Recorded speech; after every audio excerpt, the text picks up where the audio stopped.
नमस्कार। अपना प्रदेश उत्तर प्रदेश उत्तराखंड देख रहे हैं आप। मैं हूं आपके साथ पूजा मोहन पांडे। बुलेटिन की शुरुआत करते हुए सबसे पहले आपको बताएं, सीएम योगी आदित्यनाथ के 3 दिवसीय गोरखपुर दौरे के आखिरी दिन गोरखनाथ मंदिर में आयोजित जनता दर्शन में सीएम शामिल हुए। सीएम योगी आदित्यनाथ आज सुबह ही गोरखनाथ मंदिर में भ्रमण के बाद गौशाला में गायों को गुड़ खिलाते नजर आए थे, उनकी सेवा करते नजर आए थे। साथ ही प्रदेश के अलग अलग जिलों से आए फरियादियों की बारी बारी सीएम योगी ने समस्याएं भी सुनी और समस्याओं को सुनने के बाद अधिकारियों को तत्काल निस्तारण के निर्देश भी दिए हैं।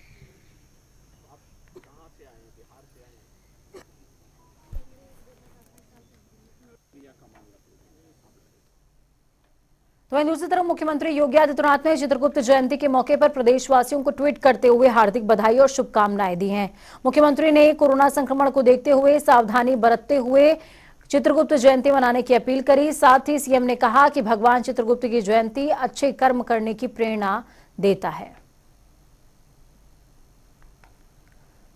तो वहीं बहुजन समाज पार्टी की प्रमुख मायावती ने एक बार फिर से यूपी में गैर मान्यता प्राप्त मदरसों के सर्वे को लेकर योगी सरकार पर हमला बोल दिया है। बसपा प्रमुख ने कहा कि गरीब बच्चों को तालीम देने में लगे गैर सरकारी मदरसों में सरकार दखल ही क्यों दे रही है। बसपा प्रमुख ने ट्वीट करते हुए कहा कि यूपी सरकार की ओर से विशेष टीम गठित करके लोगों के चंदों पर आश्रित प्राइवेट मदरसों के बहुचर्चित सर्वे का काम पूरा हुआ। इसके हिसाब से 7500 यानी कि 7500 से ज्यादा गैर मान्यता प्राप्त मदरसे गरीब बच्चों को तालीम देने में लगे हुए हैं। ये गैर सरकारी मदरसे सरकार पर बोझ नहीं बनना चाहते तो फिर इसमें दखल क्यों। इतना ही नहीं, मायावती ने यह भी कहा कि जबकि सरकारी मदरसा बोर्ड के मदरसों के टीचर स्टाफ के वेतन इन तमाम चीजों के लिए बजट का प्रावधान है, खास तौर पर सर्वे से कराया जाता है। तो क्या यूपी सरकार इन प्राइवेट मदरसों को अनुदान सूची में शामिल करके उन्हें सरकारी मदरसा बनाएगी।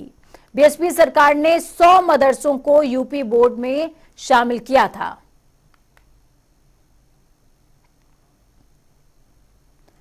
तो ये अगली खबर हरदोई से, जहां पर संडीला कस्बे में 28 अक्टूबर से हजरत सैयद रब्बानी शाह कादरी उर्फ झाड़ी शाह बाबा का 31वां उर्स मेला शुरू हो रहा है, जिसके लिए महाराष्ट्र के मुख्यमंत्री एकनाथ शिंदे और उप मुख्यमंत्री देवेंद्र फडणवीस ने चादर भेजी और मेला कमेटी के सचिव वसीम शेख को मुख्यमंत्री और उप मुख्यमंत्री की चादर सौंपी गई है। साथ ही महाराष्ट्र के मीरा भयंदर के जिलाध्यक्ष राजू भियूर और मेला सचिव वसीम शेख भी दरगाह पर चादर चढ़ाएंगे, जो कि 28 अक्टूबर को उद्घाटन के साथ दरगाह पर चढ़ाई जाएगी। इंदिरापुरम के वसुंधरा इलाके में कुशल पाल के साथ घर पर लूट की घटना को अंजाम देने वाले अभियुक्त अर्जुन को पुलिस ने गिरफ्तार कर लिया। पूछताछ के दौरान अभियुक्त अर्जुन ने बताया कि घर में किसी की आहट न होने पर चोरी के इरादे से घर में घुसा, पाइप के रास्ते किचन का शीशा तोड़ा, घर के अंदर पहुंच गया। तो वहीं पुलिस ने आरोपी से चोरी का सामान भी बरामद कर लिया है। अभियुक्त अर्जुन ने बताया कि वो मूल रूप से बदायूं का रहने वाला है। इंदिरापुरम थाने के वसुंधरा इलाके के अंदर एक व्यक्ति को बंधक बनाने के बाद दिन दहाड़े लूट करने की घटना का आज पुलिस ने सफल अनावरण किया है। हमारे साथ एसपी सिटी ज्ञानेंद्र सिंह मौजूद हैं, उनसे जान लेते हैं कि अभियुक्त को गिरफ्तार किया है। सर, गिरफ्तार करने के बाद क्या उसने कुछ बताया है, किस वजह से उन्होंने ये लूट के बंधक बनाकर मारपीट की घटना को अंजाम दिया? 23 तारीख को इंदिरापुरम थाना क्षेत्र के वसुंधरा एरिया में जो घटना हुई थी बुजुर्ग को बंधक बना के लूटपाट करने की, आज उसका इंदिरापुरम पुलिस टीम के द्वारा सफल अनावरण किया गया है।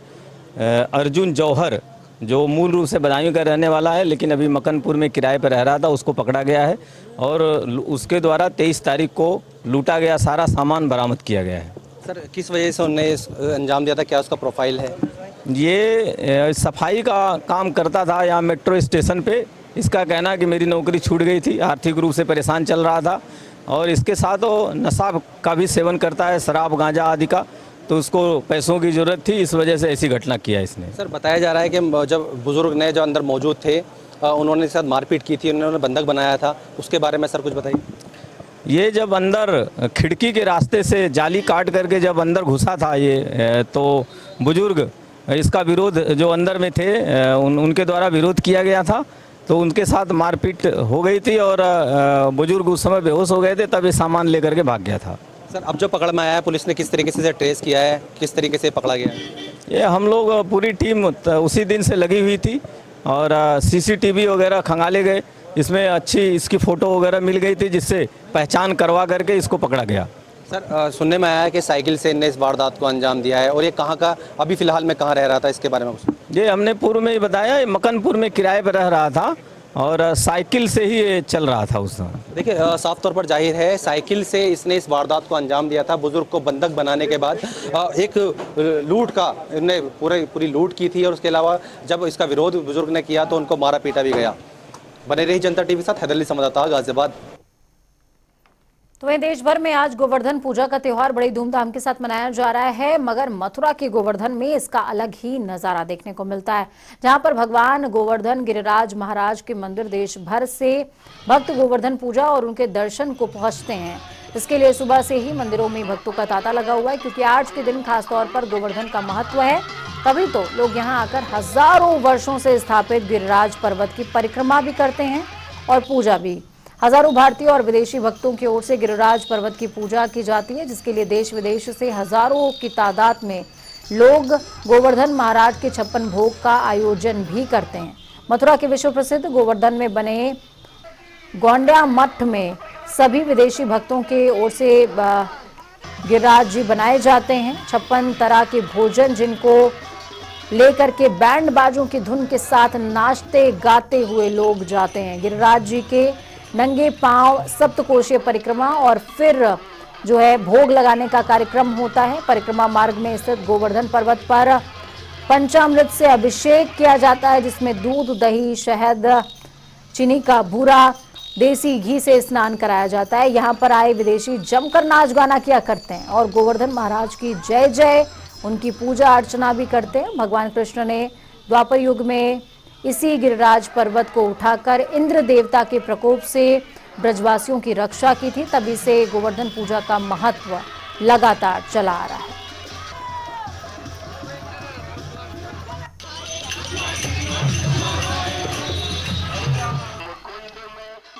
यहाँ पे आके बहुत अच्छा लगता है जी। अलग सी खुशी मिलती है यहाँ पे आके, और गोपालक खुद आना चाहता है, इसलिए जैसे तैसे ये ले आते हैं।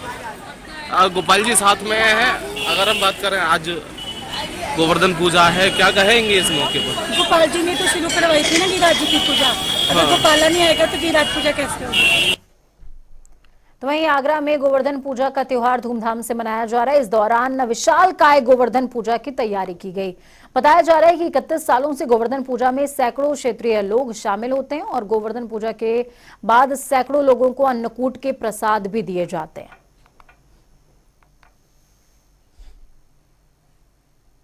बिहार के सबसे बड़े महापर्व छठ पूजा के लिए अब संपूर्ण भारत में इस त्योहार को मनाया जाता है। तो वहीं गाजियाबाद की अगर बात करें तो छठ पूजा को लेकर के दीपावली के बाद से ही तमाम तैयारियां शुरू कर दी गई हैं। इसी कड़ी में प्रशासन और छठ मनाने वाले लोग संयुक्त रूप से घाटों की साफ सफाई में लगे हुए हैं। गाजियाबाद में सैकड़ों घाटों पर छठ का महापर्व मनाया जाता है, मगर गाजियाबाद के बीचों बीच सबसे ज्यादा प्रसिद्ध हिंडन नदी का जो घाट है वो सबसे ज्यादा फेमस है। यहाँ पर लाखों की तादाद में भक्त पहुंचते हैं, छठ माता की पूजा करते हैं। ऐसे में प्रशासनिक अधिकारियों का हिंडन घाट पर व्यवस्थाओं को लेकर जो जायजा है और निरीक्षण का जो दौर है वो भी देखने को मिल रहा है, ताकि भक्तों को तमाम सुविधाएं मुहैया कराई जा सकें। और लगातार प्रशासनिक अधिकारी यहाँ पर निरीक्षण भी करने आ रहे हैं। छठ घाट की तैयारियों के लिए गाजियाबाद के आज हम हिंडन छठ घाट पर मौजूद हैं। यहाँ पर हम आपको ग्राउंड जीरो पर छठ घाट की हालत को दिखाते हैं। देखिए, मैं आपको तस्वीरों के माध्यम से दिखाना चाहता हूँ। गाजियाबाद में प्रशासनिक अधिकारी यहाँ पर मौके पर मौजूद थे। यहाँ इन्होंने निरीक्षण किया, चाहे उसमें नगर आयुक्त हो, चाहे मेयर हो, चाहे प्रशासनिक अधिकारी हों। इन्होंने खास तौर पर लोगों को स्वच्छ पानी देने की जो मुहिम हर साल वो कहते हैं, उसको करने के लिए दोबारा से आश्वासन दिया है। छठ घाटों पर छठ को मनाने के लिए लोगों ने तैयारियां शुरू कर दी हैं। देखिए, लोग यहाँ मौजूद हैं, मैं तस्वीरों के माध्यम से दिखा दूं आपको।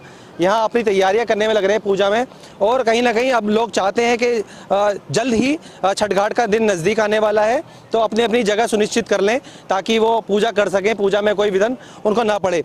वहीं दूसरा सवाल ये खड़ा होता है कि गाजियाबाद में जहाँ एक तरफ गंगा के मुख से निकलने के बाद मेरठ मुजफ्फरनगर के रास्ते गाजियाबाद से आकर फिर दोबारा जमुना में ये हिंडन नदी मिल जाती है। इसका इतिहास एक पुराना रहा है, लेकिन किसी टाइम पर पूर्व लोग ये बताते हैं कि कहीं ना कहीं जो हिंडन नदी का पानी था वो इतना स्वच्छ हुआ करता था कि उससे लोग पानी पी लिया करते थे। लेकिन आज इतनी बुरी हालत है इस पानी की कि कोई यहाँ रहना भी पसंद नहीं करता, खड़ा होना भी पसंद नहीं करता। ऐसे में करोड़ों रुपए सूबे के मुख्यमंत्री योगी आदित्यनाथ के द्वारा हिंडन नदी छठ घाट को साफ करने के लिए, हिंडन नदी को साफ करने के लिए दिए जाते हैं। ऐसे में सुनिश्चित करना होगा सीएम योगी आदित्यनाथ को कि ऐसे अधिकारी जो खासकर भी हिंडन नदी को स्वच्छ रखने के लिए करोड़ों रुपए सरकार से वहन करते हैं, लेकिन उसके बाद भी हिंडन नदी छठ घाट जो है, हिंडन नदी जो है वो स्वच्छ नहीं है। उसका पानी आज भी गंदा है और आज भी पानी उसका काला है। ऐसे में जो छठ पूजा का पर्व मनाने के लिए लोग यहाँ आएंगे तो उनको ऐसा स्वच्छ पानी कहाँ मिल पाएगा। अब ये देखने वाली बात होगी कि सीएम योगी आदित्यनाथ इस मामले में क्या संज्ञान लेते हैं और ऐसे भ्रष्ट अधिकारियों पे जो खासकर हिंडन नदी को स्वच्छ करने के लिए करोड़ों रुपए सरकार से वहन करते हैं, उन पर क्या कार्रवाई की जाती है। बने रहिए जनता टीवी साथ, हैदरअली संवाददाता, गाजियाबाद। ये आगामी छठ मैया के उत्सव के लिए नगर निगम की तरफ से 68 लोकेशंस को तैयार कराया जा रहा है, जिसमें प्रमुख हिंडन घाट है। हिंडन के घाट के दोनों तरफ पूजन होता है। ट्रांस हिंडन और सेस हिंडन एरिया के लोग वहाँ पे आते हैं। यहाँ पे सिंचाई विभाग द्वारा सूचित किया गया कि दिवाली से तीसरे दिन वो पानी देना शुरू करेंगे।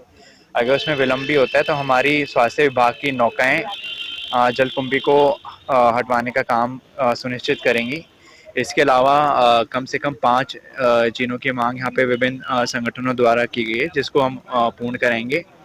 और इसके अलावा यहाँ पे CCTVs कैमरास भी लगाए जाएंगे एवं पुलिस प्रशासन के सेक्टर मजिस्ट्रेट्स और पुलिस कर्मियों की तैनाती भी सुनिश्चित की जाएगी। तो वहीं दूसरी तरफ छठ पूजा यानी कि भगवान भास्कर का पर्व पूरे देश दुनिया में बड़े ही हर्षोल्लास के साथ मनाने की तैयारी चल रही है और इसमें राजधानी लखनऊ भी पीछे नहीं है। गोमती नदी के तट पर छठ पूजा की तैयारी शुरू हो चुकी है। तमाम भक्त अपनी पूजा के लिए स्थान को सजाना भी शुरू कर चुके हैं।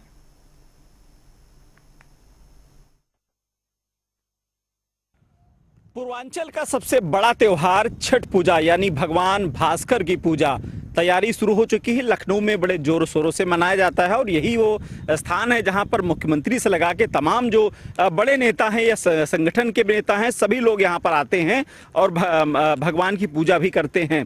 बहुत सारी जो महिलाएं हैं या फिर देखिए आप कुछ आपको तस्वीरें भी मिल जाएंगी यहाँ पर कि अजीत नाम लिखा हुआ है, कंचन नाम लिखा हुआ है। ये पहले से आकर के यहाँ पर अपना अपना स्थान यहाँ पर जिस जो पूजा करते हैं भक्त लोग अपना अपना स्थान यहाँ पर बनाते हैं, खुद अपने यहाँ पर बना करके। यहाँ पर सबसे अच्छी चीज़ देखने को मिलती है, चाहे जितना बड़ा आदमी हो, चाहे जितना गरीब आदमी हो, सब एक ही घाट पर पूजा करते हैं। शाम को सूर्यास्त के समय पूजा होती है और फिर भगवान भास्कर जिस समय उदय होता है उस समय भगवान को अर्घ दिया जाता है। बड़ी मान्यता है भगवान छठी मैया की और ये मान्यता ये भी है कि छठ माँ की पूजा करने से परिवार तो शुद्ध होता ही है, लेकिन सुख संबंधी और निरोग जो भगवान भास्कर का ये भी कहा जाता है कि निरोग हमेशा प्रदान करते हैं। इसी वजह से सुबह उनको जल दिया जाता है। तो बड़ी मान्यताएं हैं और पूर्वांचल से लगा के अब तो पूरे दुनिया में छठ की पूजा की जाती है। हालांकि और पिछले 1-2 दशक पिछले की बात करें तो लखनऊ वगैरह में ये छठ का पर्व नहीं मनाया जाता था, लेकिन अब उतने ही उत्साह से, उतने ही प्रेम से, उतने ही उत्साह से यहाँ पर भक्त आते हैं और माँ आदि गंगा गोमती नदी का किनारा है, यहाँ पर पूजा करते हैं और अर्चना करते हैं, अपने परिवार की सुख समृद्धि की कामना भी करते हैं। प्रशासीस के साथ अनूप सिंह, जनता टीवी, लखनऊ। तो दूसरी तरफ 5 दिवसीय पर्व को लेकर भारतीय रेलवे यात्रियों की सुविधाओं को लेकर तमाम दावे करता नजर आया था। आगरा डिवीजन की ओर से हर साल ऐसे दावे किए जाते रहे हैं, लेकिन जमीन पर हालात कुछ अलग ही नजर आ रहे हैं। आगरा से गुजरने वाली ज्यादातर ट्रेनों में भयावह स्थिति देखने को मिली। आपको बता दें, जब जनता टीवी ने यात्रियों से बात की तो उनका कहना था कि रेलवे टिकट के पैसे लेती है, लेकिन सुविधाओं के नाम पर शून्य बटा सन्नाटा है। महिला यात्री जनरल कोचों में भारी भीड़ के बीच में ट्रेनों में आवागमन करने को मजबूर हैं। ऐसे में कई बार महिलाओं के साथ बदसलूकी भी देखने को मिलती है। ऐसे ही हालात गोवर्धन पूजा, भाई दूज, छठ पूजा को लेकर आगरा कैंट रेलवे स्टेशन पर झेलम एक्सप्रेस सहित तमाम ट्रेनों में देखने को मिले। हर वर्ष वर्ष की भांति इस साल भी 5 दिवसीय पर्वों को लेकर रेलवे ने तमाम दावे किए थे, जिनमें उन्होंने कहा था कि जब बर्थ खत्म हो जाएंगी या बर्थ नहीं रहेंगी तो अतिरिक्त ट्रेनों की व्यवस्था की जाएगी। बावजूद इसके हालात एकदम भयावह दिखाई दे रहे हैं। छठ पूजा है, भाई दूज है, गोवर्धन पूजा को लेकर यात्रीगण ट्रेनों में ठूस कर जा रहे हैं, भर के जा रहे हैं। आप देख रहे हैं अभी झेलम एक्सप्रेस आई है आगरा कैंट रेलवे स्टेशन पर, और हालात ऐसे हैं कि यहाँ ट्रेनों के अंदर भीड़ है। और हमारे साथ कुछ यात्री हैं, किस तरीके की भीड़ है ट्रेनों के अंदर? ट्रेनों में बहुत भीड़ है, और जैसे कि कार्तिक मास चल रहा है उसमें भीड़ बहुत ज्यादा है, और रेलवे को व्यवस्था करनी चाहिए कि 2-4 ट्रेनें और इस रूट की चलाए ताकि यात्रियों को इतनी परेशानी ना हो। आपका क्या कहना है इसको लेकर? ट्रेनों में इतनी भीड़ है बावजूद भी आप लोग हादसे हो सकते हैं, क्या आप कहना चाहेंगे? सीट नहीं मिल रही है, बिल्कुल नहीं, खड़े खड़े आए हम लोग। रेलवे सुरक्षा बल को भी आना चाहिए। हाँ, खड़े खड़े लोग आए? हाँ, खड़े खड़े आए, यहाँ तक कि चढ़ भी नहीं पा रहे हैं। अच्छा। और मैंने देखा कि 2-3 पेरेंट्स जो थे उनके बच्चे भी नीचे गिर गए हैं। तो कम से कम रेलवे अगर टिकट ले रही है, टिकट के पैसे ले रही है, तो उसकी व्यवस्था भी हमारे लिए और करे। टिकट 2 रुपए महंगा करे, पर 1-2 ट्रेन तो चलाए, ओकेशनली तो चलाए, कम से कम कार्तिक मास में, फागुन मास में। यानी कैसे सुरक्षा पर भी और उनकी व्यवस्था सवाल खड़े हो रहे हैं? बिल्कुल हो रहे हैं। हम तो ये कह रहे हैं आरपीएफ को भी आगे आना चाहिए, देखना चाहिए कि अगर इतनी भीड़ है तो उन्हें अलग अलग करवाए। आरपीएफ को भी आगे आना चाहिए। आप क्या कहती है रेलवे की इस व्यवस्था को लेकर? मैं तो सर यही कहना चाहूँगी, वो तो हम लोग फिर भी है कि लेडीज थे, चढ़ गए, और अगर हमारे साथ बच्चे होते और नीचे छूट जाते तो कई लोग ऐसे भी होंगे जिनके साथ बच्चे हैं ना, तो थोड़ा सा ये सब कुछ देखना चाहिए रेलवे को भी। तो हादसे का भी समस्या बनी रहे, हादसा भी हो सकता है। हादसा भी हो सकता है, ऐसी भीड़ में तो हादसे होते हैं, भगदड़ हो जाती है, कभी चढ़ने में कोई नीचे गिर जाता है, बहुत से हादसे होते हैं ऐसे। ऐसी इन परिस्थितियों में हादसे भी हो सकते हैं और उससे बड़ी परेशानी का सामना करना पड़ सकता है। लेकिन रेलवे अभी भी यात्रियों को सुविधाओं देने के नाम पर सिर्फ लॉलीपॉप थमाता है। अब खुद यात्रियों का यही कहना है कि रेलवे को अतिरिक्त ट्रेनों की व्यवस्था करनी चाहिए, जिससे यात्रियों की सुरक्षा पर किसी तरह की कोई आंच ना आ सके। प्रदीप रावत, जनता टीवी, आगरा। तो वहीं चलिए खबरों में आगे बढ़ते हुए उत्तराखंड की बात करेंगे, जहां पर मुख्यमंत्री पुष्कर सिंह धामी ने गोवर्धन पूजा के मौके पर मुख्यमंत्री आवास में गायों की पूजा करी। उत्तराखंड वासियों की सुख समृद्धि और खुशहाली की कामना की है। इस मौके पर मुख्यमंत्री पुष्कर सिंह धामी ने कहा कि गाय सनातन संस्कृति के साथ ही समस्त मानव जाति के लिए पूजनीय और आदरणीय है। भारतीय संस्कृति में गाय को सुख, सौभाग्य और समृद्धि प्रदान करने वाली और तमाम मनोकामनाओं को पूरा करने वाली माना गया है। प्रदेशवासियों को गोवर्धन पूजा की बधाई, शुभकामनाएं देते हुए मुख्यमंत्री पुष्कर सिंह धामी ने विशेषकर प्रदेश की युवा पीढ़ी का आह्वान किया कि वो अपनी प्रकृति प्रेमी और पर्यावरण हितैषी परंपराओं और संस्कृति के संरक्षण और संवर्धन के लिए आगे आए। इस मौके पर मुख्यमंत्री पुष्कर सिंह धामी की पत्नी श्रीमती गीता धामी भी उनके साथ मौजूद रहीं।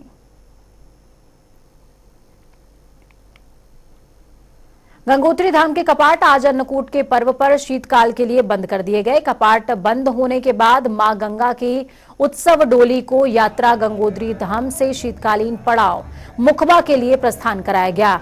डोली यात्रा मार्कंडेय पूरी जो स्थिति है चंडी देवी मंदिर में विश्राम के बाद गुरुवार को मुखबा पहुंचेगी। 5 गंगोत्री मंदिर समिति के अध्यक्ष रावल हरीश सेमवाल ने बताया है कि विजयदशमी पर्व पर गंगोत्री धाम के कपाट बंदी का समय तय किया गया था, जिसके हिसाब से गंगोत्री धाम के कपाट बुधवार आज यानी कि अन्नकूट के पर्व पर शीतकाल के लिए बंद हो गए। तो 4 धामों में विशेष महत्व, मां गंगोत्री का डोली के विशेष दर्शन जनता टीवी की स्क्रीन पर आप सभी कर सकते हैं।